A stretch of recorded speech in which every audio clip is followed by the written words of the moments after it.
Baik, hari ini adakah dari teman kalian yang tidak masuk? Ada. Siapa? Santoso. Santoso kemana? Mas Santoso? Sakit.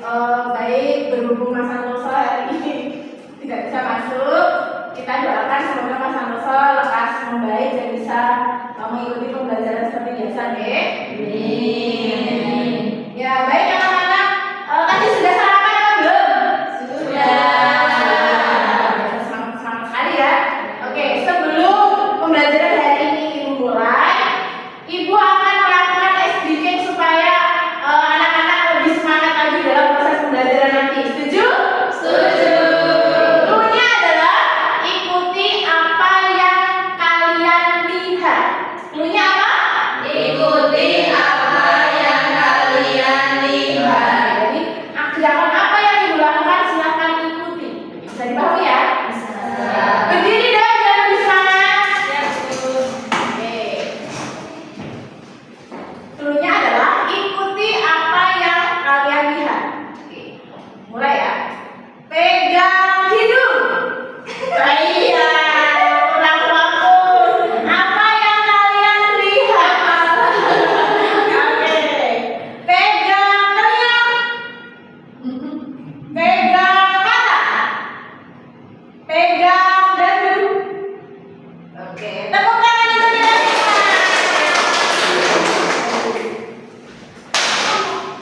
Baik. Sebelum Ibu melakukan kegiatan pembelajaran hari ini, Ibu akan mengulas kembali materi apa yang telah Ibu sampaikan di minggu lalu. Ada yang masih ingat minggu lalu kita bahas apa?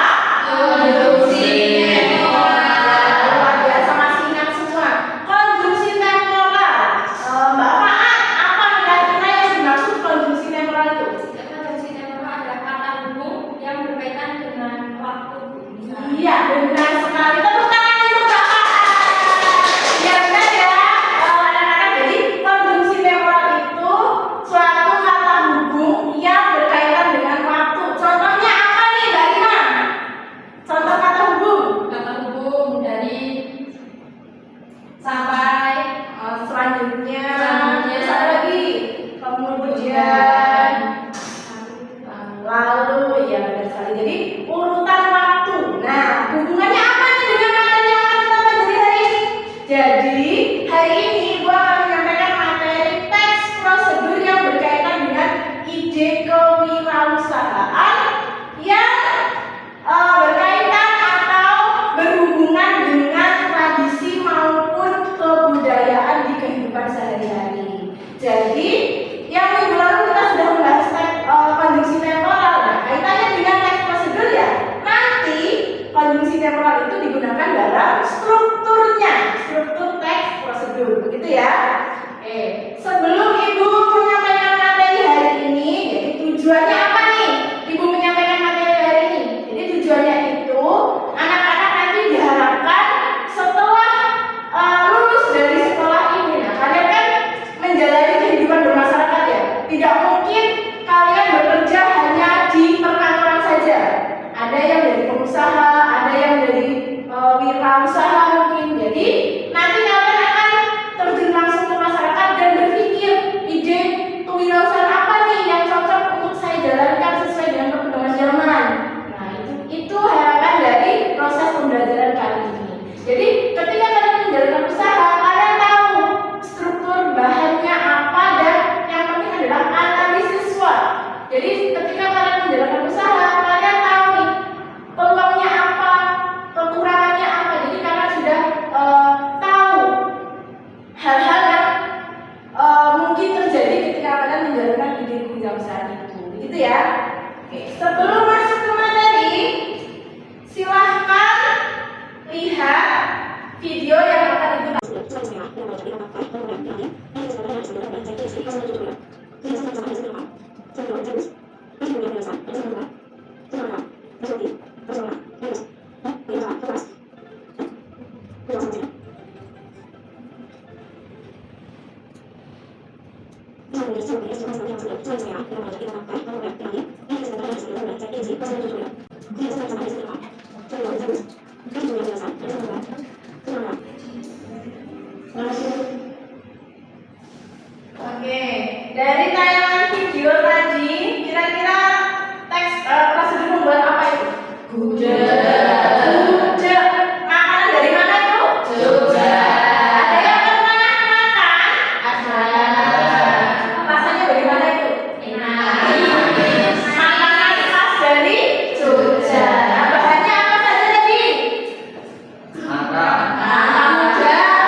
kewirausahaan, adakah tantangan yang dihadapi si pendiri usaha kira-kira? Sudah banyak. Banyak pesaingnya ya, sudah menjamur. Jadi usaha seperti itu sudah banyak yang menjalankan, begitu ya. Nah nanti setelah ini Ibu akan masuk ke materi.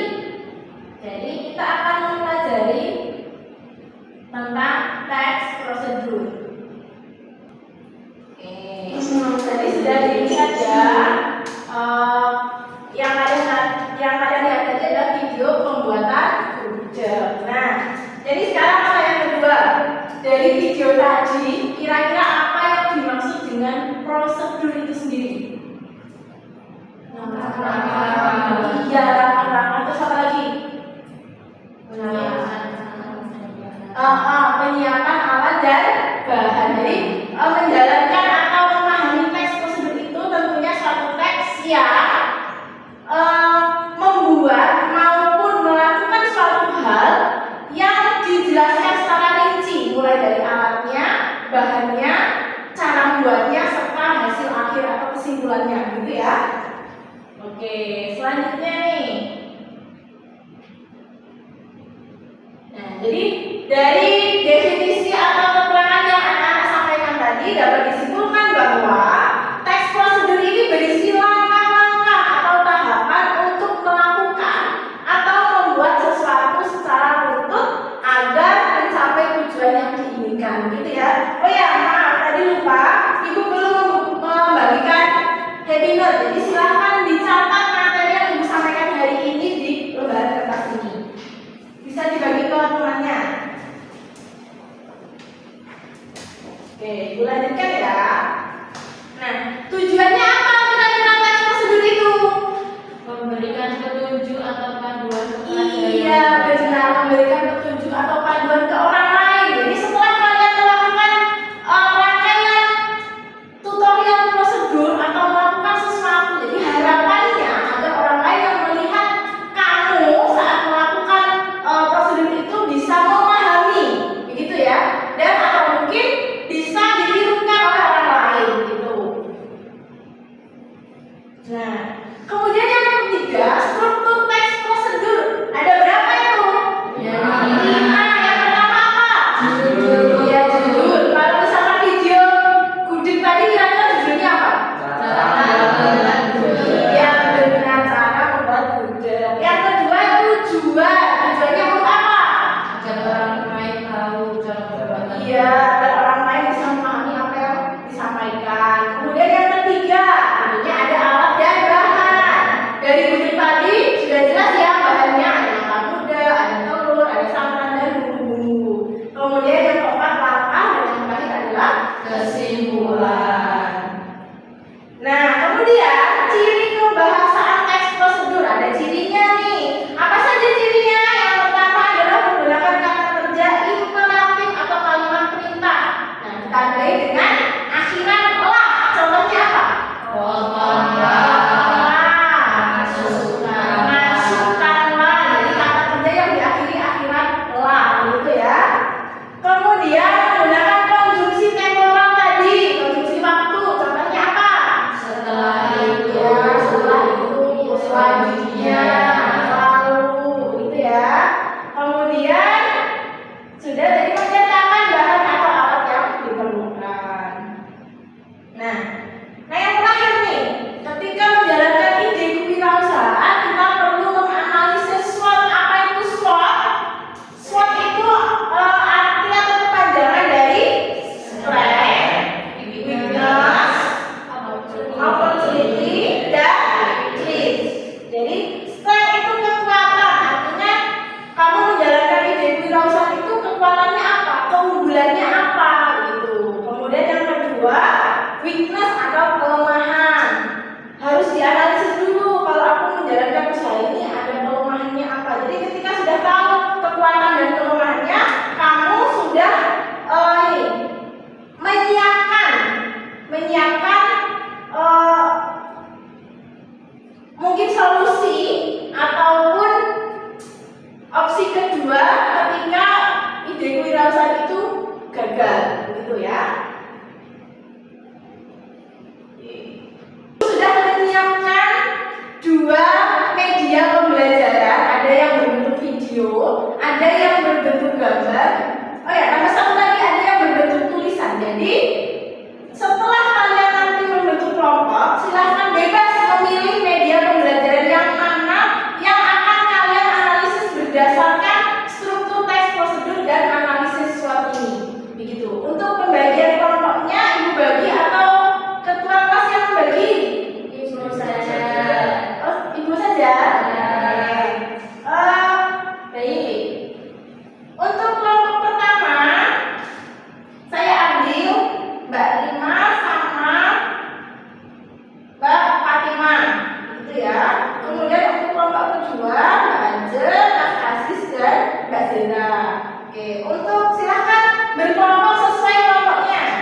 Kelompoknya Mbak Faah mungkin sudah menentukan kamu pilih media pembelajaran yang bentuk apa? Masih diskusi juga Bu. Ya, baik, ibu tunggu dulu ya. Ya? Kelompok 2 yuk gambar. Oh, kelompok 2 bentuk gambar. Baik. Kelompok yang pertama bentuknya apa? Video boleh Bu. Boleh. Nah, bentuknya gambar itu sudah diberikan ya. Silahkan dicermati gambarnya. Kemudian bentuknya bentuk video. Link videonya ibu kirim via grup kelas ya. Oke. Sudah masuk? Sudah Bu. Baik, silakan dianalisis. Nah, untuk outputnya nanti ibu bebaskan. Kalian mau mengisi LKPD yang sudah ibu siapkan, benar? Atau berupa PPT, infografis, IPP, atau apapun bebas. Jadi nanti setelah hasil diskusimu itu ibu bebaskan mau membuat berkreasi menjadi PPT, infografis, IPP, atau hanya mengisi LKPD yang sudah disiapkan ini. Buat apa? PowerPoint. Oh, PowerPoint boleh. Untuk kelompok kedua, infografis. Oke, boleh. Silahkan berkreasi. Nanti kalau ngaji, berapa? Baik, untuk kelompok kedua ada kesulitan membuat infografisnya.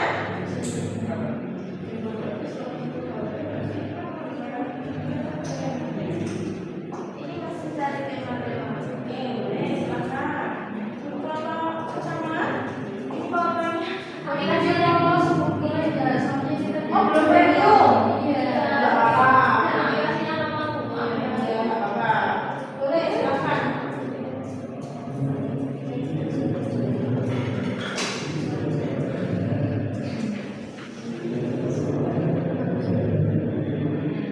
Yang ini apa? Dibagi ya tugasnya biar cepat selesai. Jadi tidak mengandalkan satu orang saja dalam satu kelompok. Nah, nanti yang ibu nilai juga ini merata. Jadi keaktifan masing-masing kelompok ibu nilai juga. Nah, jadi pas kelas-kelasnya nanti juga ibu akan menilai keaktifan kalian.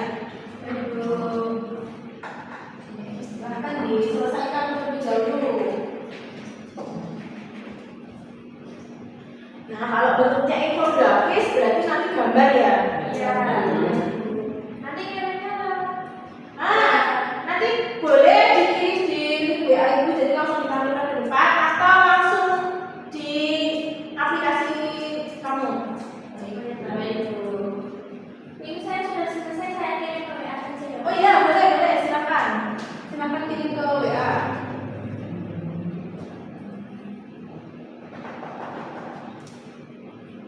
Nah, nanti juga sudah. Oke. Sebelum pas kelas nanti silakan dibagi tugasnya siapa yang jadi moderator, siapa yang akan menyampaikan materi begitu ya. Jadi bagi-bagi tugas. Oke. Baik Bu. Ini siapa yang mau maju lebih dahulu? Saya kita Bu. Oke, kelompok 1. Oke, silakan.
Lanjut.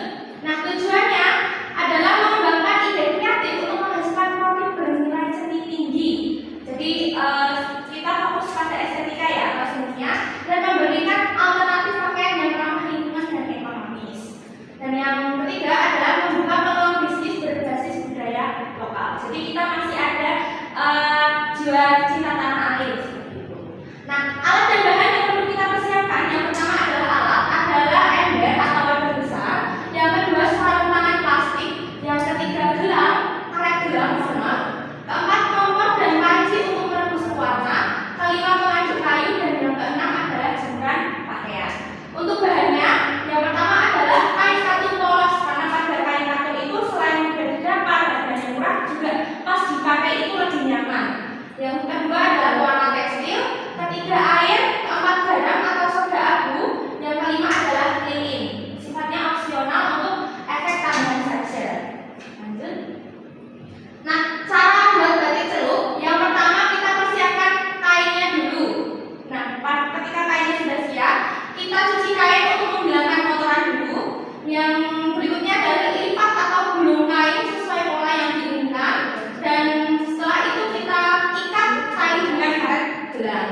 Yang kedua, pada proses pewarnaan, pertama adalah mencampurkan pewarna tekstil dengan air ember. Kedua, celupkan kain ke dalam larutan pewarna. Tiga, rebus kain jika perlu untuk memperkuat warna. Yang proses ketiga adalah pengeringan. Setelah tadi dikasih warna, direbus, kita bilas kainnya dengan bersih dan menjemur kain di tempat teduh hingga kering.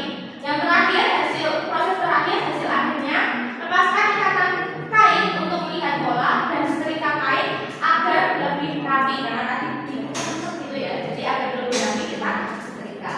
Nah, kita analisis SWOT dulu. Yang pertama kekuatan atau strength. Yang pertama adalah prosesnya mudah dan ramah untuk pemula. Jadi untuk kita di jenjang SMA yang setelah itu mungkin lanjut bekerja ada dan kurang pengalaman ya, ini bisa jadi solusi wirausaha yang mudah untuk jenjang lulusan SMA seperti itu.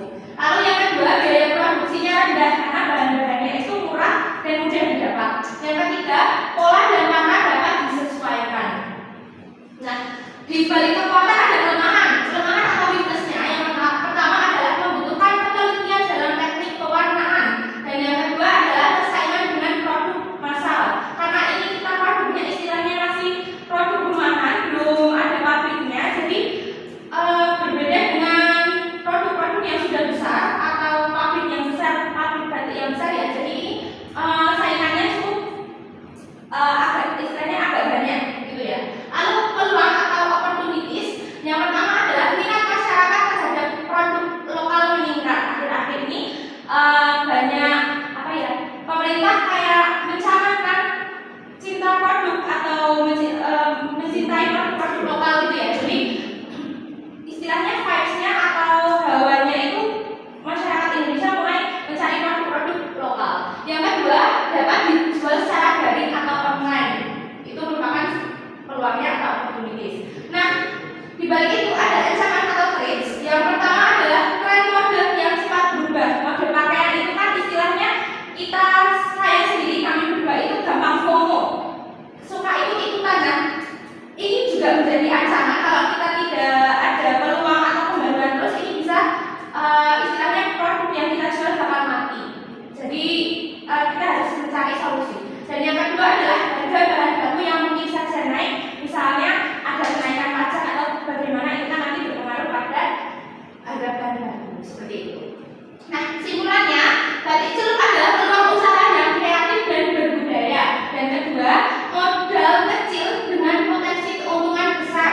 Ketiga, dukungan masyarakat terhadap produk lokal dapat memperluas pasar. Dan yang keempat, dengan inovasi dan pemasaran yang tepat, usaha batik celup dapat berkembang dengan besar. Seperti itu. Nah, untuk menutupnya, batik celup bukan hanya tentang bisnis, tapi juga melestarikan budaya Indonesia. Jadilah bagian dari gerakan mencintai produk lokal. Terima kasih, saya kembalikan ke moderator. Terima kasih. Tadi sudah dijelaskan sama rekan saya cara membuat batik. Mungkin rekan-rekan ada yang bertanya. pembuatannya saya persilakan atau memberikan kritik yang sangatnya apa aja. Saya ingin bertanya untuk pembuatan batik sentuh seperti ini biasanya memerlukan berapa lama? Kalau pada ini kan prosesnya agak banyak ya, persiapan alat bahan, lalu pewarnaan, yang prosesnya saja sebentar. Nah, pengeringan dan hasil akhir ini bisa dilakukan jika musim kemarau itu bisa dilakukan mungkin sehari 2 hari karena pada pengeringan ya. Nah, tapi kalau musim penghujan itu kan lembab, hawanya dingin, itu mungkin agak lebih lama, bisa 3 sampai 4 hari. Terima kasih. Jadi mana aja? Luar biasa, tepuk tangan untuk nomor 1. Jadi sudah jelas sekali ya, dari mulai alat dan bahan, cara penyampaian sampai kesimpulan sudah jelas sekali. Mungkin ada tambahan pertanyaan? Tidak, sudah jelas ya. Baik, sekali lagi tepuk tangan untuk nomor 1. Oke, untuk kelompok selanjutnya, kelompok 2, silakan presentasi kesimpulan. Saya pernah tahu.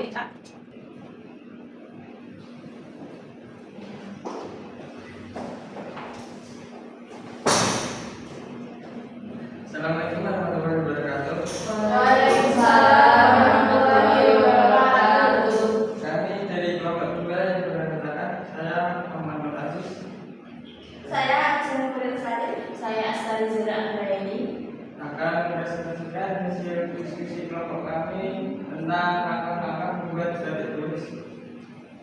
Materi sudah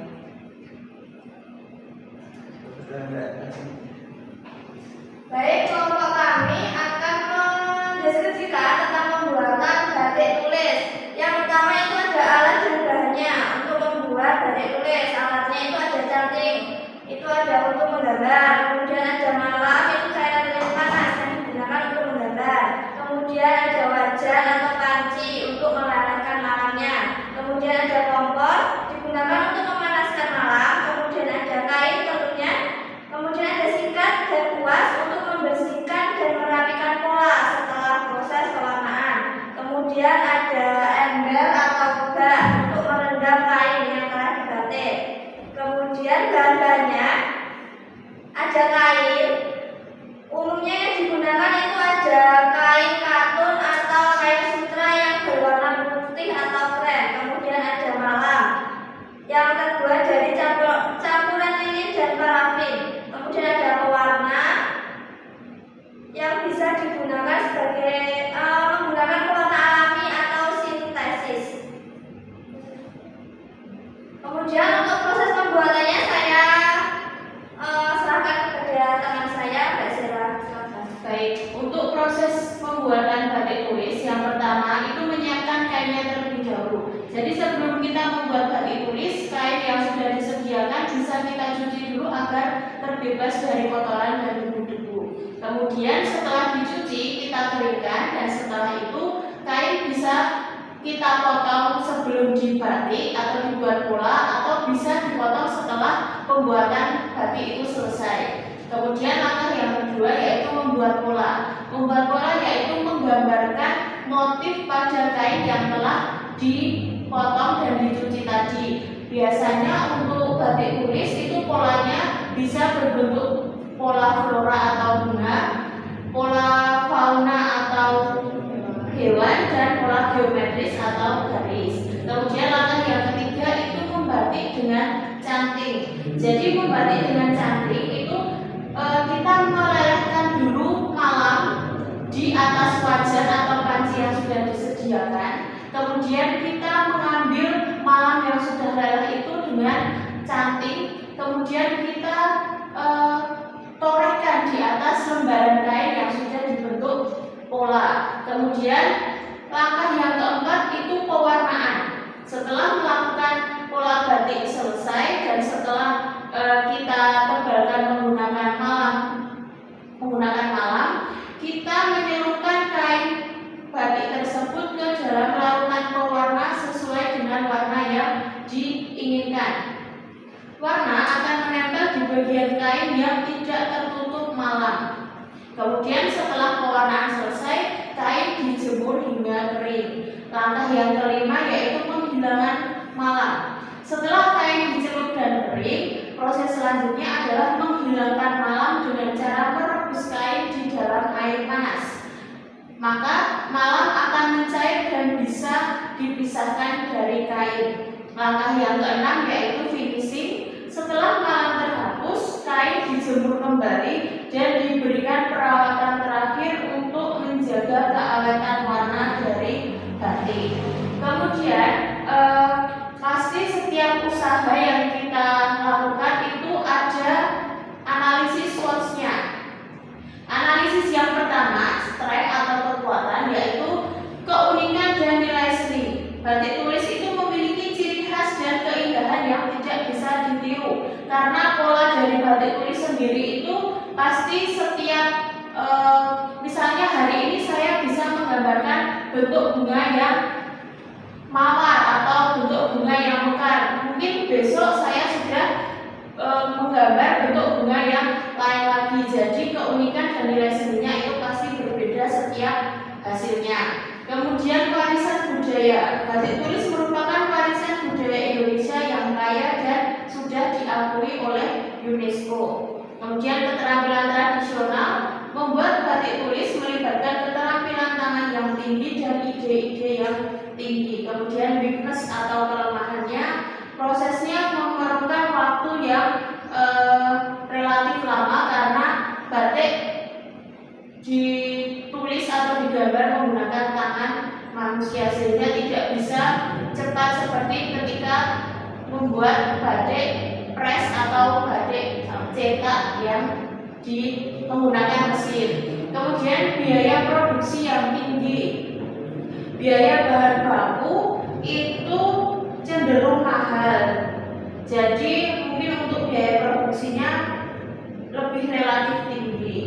Kemudian opportunities atau peluang pasar internasional. Batik tulis memiliki potensi besar untuk dipasarkan di luar negeri. Kemudian peluang yang kedua ada tren produk ramah lingkungan.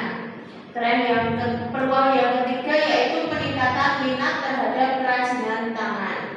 Kemudian ancamannya, yang pertama persaingan dengan batik mesin. Itu tadi, kalau batik mesin kita bisa produksinya lebih cepat dan lebih banyak, sedangkan untuk batik tulis itu kita produksinya sangat lambat dan memakan waktu yang cukup lama. Kemudian menurunnya minat generasi muda. Untuk saat ini mungkin anak-anak muda seperti mungkin usia-usia SMA ini lebih menyukai produk-produk buatan luar negeri, mengikuti zaman seperti itu, sehingga minat terhadap batik tulis ini cenderung menurun seperti itu. Baik, untuk kesimpulan dari pembuatan batik tulis merupakan warisan budaya yang bernilai tinggi dan memiliki keunikan tersendiri karena setiap motif dan proses pembuatannya dilakukan dengan tangan. Meskipun prosesnya membutuhkan waktu dan keterampilan yang tinggi, batik tulis memiliki potensi pasar yang besar, baik di dalam maupun luar negeri. Untuk itu, penting untuk terus menjaga tradisi ini sambil mengadaptasi kebutuhan pasar yang semakin berkembang. Melalui analisis SWOT terlihat jelas bahwa batik tulis memiliki banyak kekuatan, tetapi juga menghadapi tantangan yang harus diatasi untuk tetap berkembang, seperti meningkatkan daya tarik generasi muda dan bersaing dengan batik cetak atau mesin. Sudah. Baik, tepuk tangan untuk kelompok 2. Luar biasa sekali ya, sudah sangat lengkap materi yang disampaikan. Mungkin ada pertanyaan dari kelompok 1. Untuk kelompok 2, oke, dari Mas, silakan. Begini Mbak, tadi kan batik tulis itu kan harganya pasti cukup tinggi ya. Gitu. Nah, strateginya untuk bertahan di pasar, karena kan kalau kayak batik celup dan batik yang dari mesin tadi kan pasti harganya murah. Bagaimana cara bertahannya? Baik, izin menjawab. Silakan. Mungkin dari kami cara bertahan dalam proses pembuatan batik tulis atau produksi itu kita memproduksinya sesuai pesanan dulu. Jadi kita tidak berani produksi terlalu banyak karena ya tadi karena bahan dasarnya sudah cukup tinggi. Jadi kalau misalnya ada yang minat, ada yang menginginkan, kami baru berani membuatkan dengan dari pemesan tersebut memberikan harga setengah dulu atau DP dulu seperti itu. Bisa tanya desainnya dulu ya, Ya, mungkin mungkin melakukan bisa. produksi ya. Itu suatu trik untuk menjalankan usaha di bidang batik tulis. Oke, luar biasa. Mungkin ada tambahan lagi? Sudah. Oke, kalau sudah silakan ditutup presentasinya. Mungkin itu yang dapat saya sampaikan. Kurang lebihnya mohon maaf. Wassalamualaikum warahmatullahi wabarakatuh. Waalaikumsalam. Tepuk tangan saya untuk kelompok pertama. Baik, mengenai materi sudah Ibu siapkan, kemudian sudah presentasi, sudah bagus sekali hasilnya, sudah lengkap mulai dari analisis alat dan bahan sampai dengan analisis SWOT. Oke, baik. Dari pembelajaran hari ini, siapa yang dapat menyimpulkan apa materi yang sudah Ibu sampaikan hari ini? Ya, Mbak Faat, monggo. Hari ini kita belajar tentang teks proses dulu ya. Ya. Teks produksi langkah-langkah untuk membuat sesuatu Benar sekali. dan juga kita belajar tentang analisis SWOT tentang produk yang akan kita jual. Iya, betul. Jadi intinya ketika kita mau melakukan suatu ide kewirausahaan, kita sudah menganalisis dulu mulai dari struktur dan yang paling utama adalah analisis SWOT-nya. Begitu ya. Baik, ada